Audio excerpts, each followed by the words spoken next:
Greetings, my name's Ethanra, and welcome back to Kingdom Hearts Union Cross. So yeah, I know it's been a minute since I was last on here, but as you can see, I have a good reason of coming back, because my favorite organization member is here.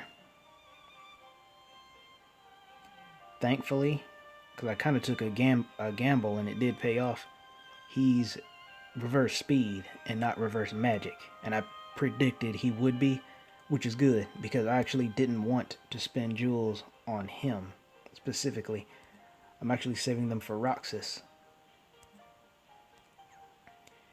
And also, thankfully, his challenge doesn't seem to be as tedious, to put it politely, as Luxord's, which was horrible because we all know how Luxord's gimmick is literally my archenemy. So I definitely didn't enjoy doing his event at all. But Marluxia's is just as predictable.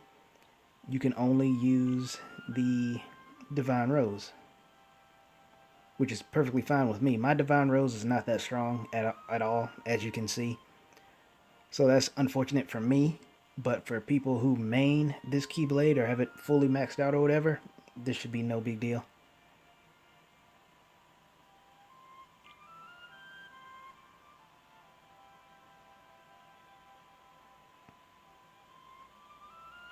Yeah, we use Fancy's Supernova Sephiroth. We'll just fight him a couple of times until he attacks us, I guess. Also got new little outfit on. What do you think? When I saw those boots, I was sold.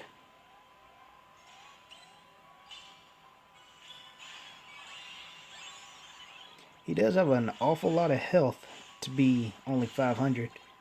Or maybe it's just been that long since I last fought one of the organization members. Either way, I'm not surprised. He is Lord of the Castle.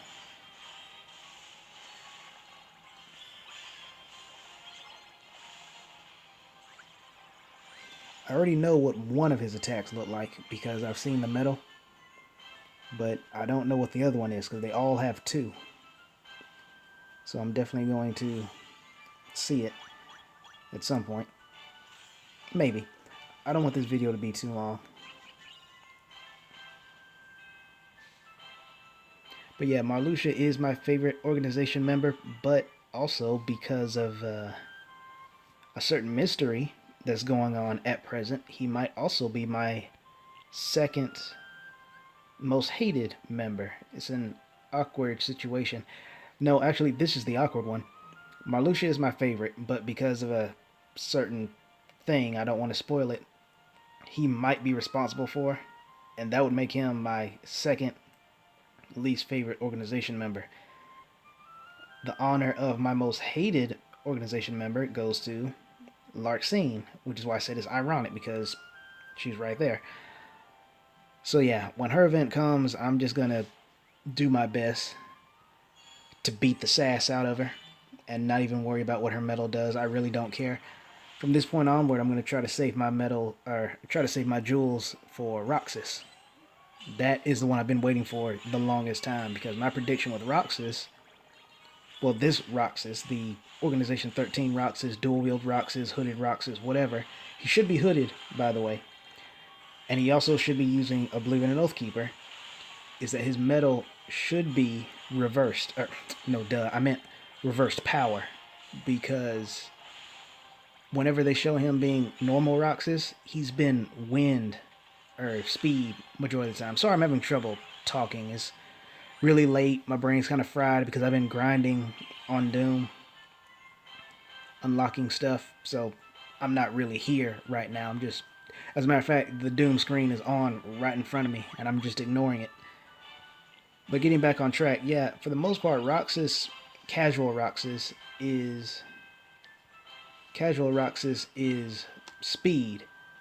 I think maybe he has, I think maybe he's been magic before. I'm certain he has. I just can't think of any at the moment. But for the most part, he's speed. But the flip side of that is when it comes to Hooded Roxas, he's been power. And I take back what I said. I think I do recall one medal in particular. Matter of fact, I have it equipped. I told you I'm not even really here. But yeah, there is actually one medal where Roxas has the robe on, but he's reversed magic. So he's been all three attributes, but for the most part, speed and power. So to make that incredibly long story short, the new Roxas medal should be power. That's cool. I guess I'll grab those. I guess I'll do it now. It's not like it's the same as pulling for actual medals.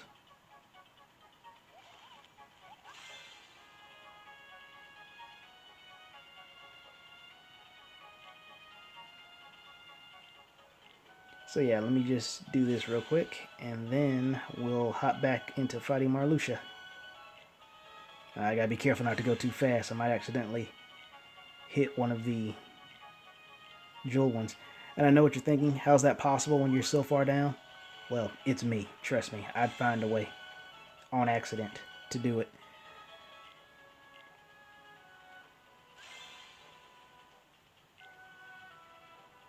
Now these I'll actually let play just to see if it actually affects anything. Because it seems like when I do, it does.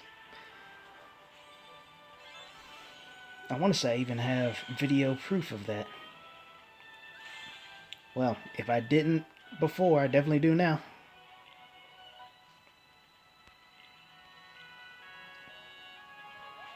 And yeah, once I get, I think I'm only needing one more 8. I'm going to save those for the Roxas medal. Maybe. It depends on anything else stronger comes out.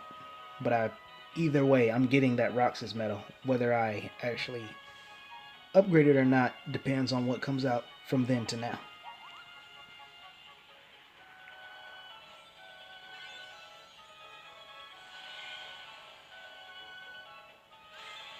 And I guess while I'm here, I'll also at least look at the Marluxia medal to see what it does.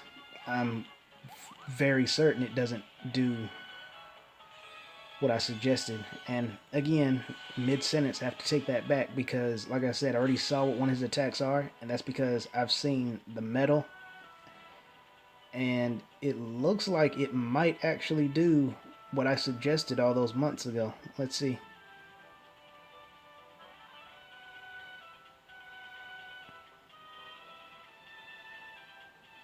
Nope, it doesn't. It just does a lot of damage.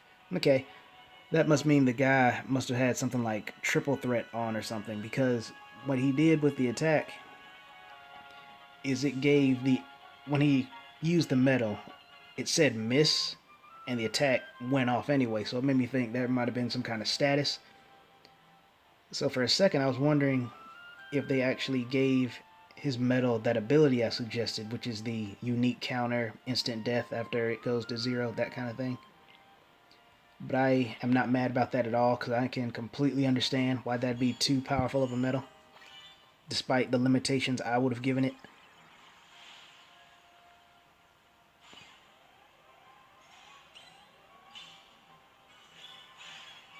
Uh, I've been noticed it, but I didn't think to say anything about it. I'm really glad Marluxia isn't being a complete jerk with his mobs, because that's another thing about Luxord. He had annoying mobs with him that made the fight even more difficult, because random attack, so it's entirely possible for you to miss him a fair amount of times because of all the enemies he was surrounded by. Okay, so let's see what he does. Yeah, that's his metal one.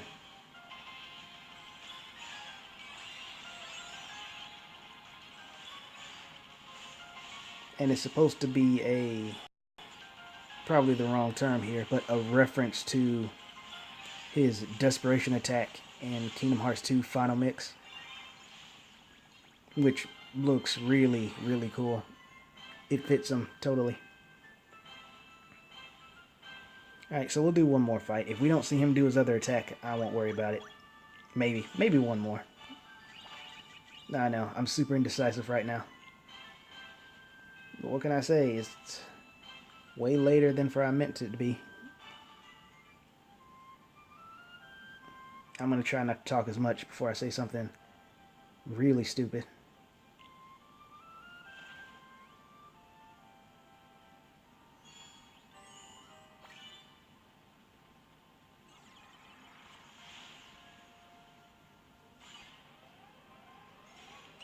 Okay.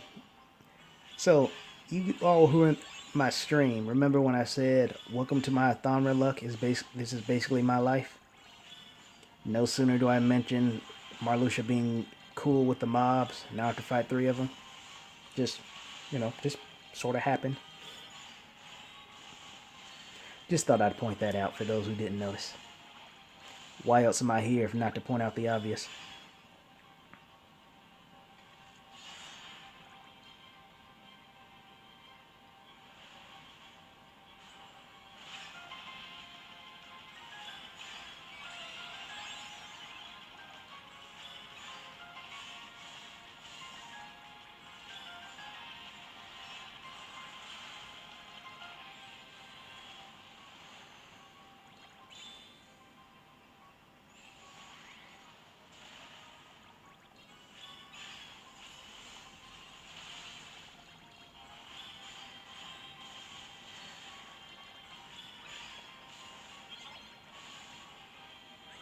I like how it's making it seem like, oh, you might actually make it to the end this time. I know that's not true. Because they get stupid difficult for no reason. Like, that's something I really don't like about the game. Even though it is technically free to play and all that good stuff and the jewels you might get depending on if you play daily and don't miss it when it happens. I'm not going to get too into detail about it. The point is, the game is possible. It's difficult, but it is possible. But then there are some points in the game where it legit feels like it's... What's the term I'm looking for? There's a better term for it, but basically it's locking you out of the content. Like in the Coliseum, despite my jewels and the medals I own, it is literally impossible for me to get any farther simply because the enemy's defenses and health are so incredibly high that basically I'm going to need ground and aerial defense minus 60% on all of my medals just to get through, because if I don't, my damage is basically 1, barring medals like this, because she has both, so good no matter what, but the rest of them is just 1 damage. That's what I'm talking about. That's going to be not impossible, but so incredibly unlikely it might as well be impossible for someone who is playing free to play to be able to get that far and then have all of that on their medals as well. That'd be kind of a cool thing though. I just thought of that, to be able to buy traits for your medals. You know what I mean? Like the what's that package called? The thrill deals, that kind of thing, where you could buy attack boost, second chance, defense boost, that kind of stuff. Wouldn't it be nice if there was a deal for something like that and it was like, okay, it costs this many jewels to buy extra attack power. It takes this many jewels to buy max HP. No, that was simple. But yeah, I would like that, but at the same time, I can see why they wouldn't do it because, well, why wouldn't they do it? It'd be getting them more money. It would kind of... No? No, they should do it. Maybe someone could better explain why they shouldn't, but to me it feels like they should, because giving us another option would mean more people will spend jewels, means more money they're going to get. More likely, anyway, for people who actually buy jewels with money. And then I thought, that kind of ruins the point of infusing metals to get your traits, but it really doesn't, because people who won't do that still can.